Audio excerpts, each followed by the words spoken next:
معزز حاضرین، موضوع سخن دورے حاضر میں اقبال کی اہمیت کو جب میں نے تراشا تو پتہ چلا کہ اقبال نے جو پاکستان کا تصور دیا تھا، جس کا خواب علامہ اقبال نے دیکھا تھا، جس پاکستان کی شمع قائد اعظم نے روشن کی تھی، آج وہ پاکستان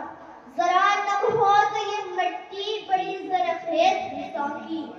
ذرا نم ہو تو یہ مٹی بڑی زرخیز ہے ساقی، کی گردان ختم نہ ہوئی حالات نے پاکستان کو نازک سے نازک موڑ پر کھڑا کیا ہوا ہے، چوری، بدعنوانی اور بے انصافی نے ہمارے ملک کو نچوڑ کر رکھ دیا ہے۔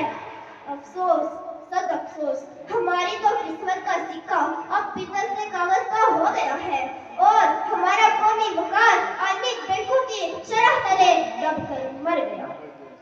افسوس، سد افسوس کہ شاہین نہ بنا تو، افسوس، سد افسوس کہ شاہین نہ بنا تو، دیکھے نہ تیری آنکھ نے فطرت کے اشارے، تقدیر کے قاضی کا یہ فتویٰ ہے ازل سے، تقدیر کے قاضی کا یہ فتویٰ ہے ازل سے، ہے جرم ضعیفی کی سزا مرگ خواجہ۔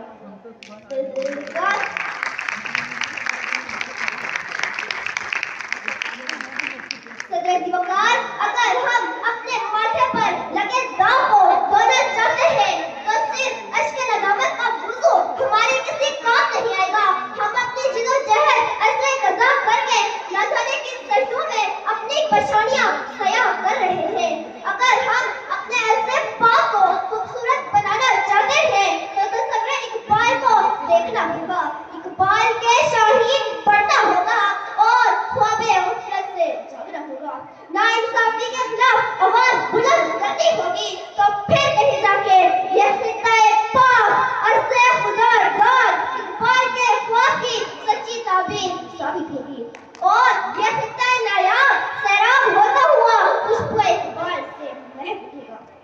کیوں سکھاتے ہو انہیں انقلاب کے راستے، کیوں سکھاتے ہو انہیں انقلاب کے راستے، یہ کمزور ہاتھ بغاوت نہیں کرتے،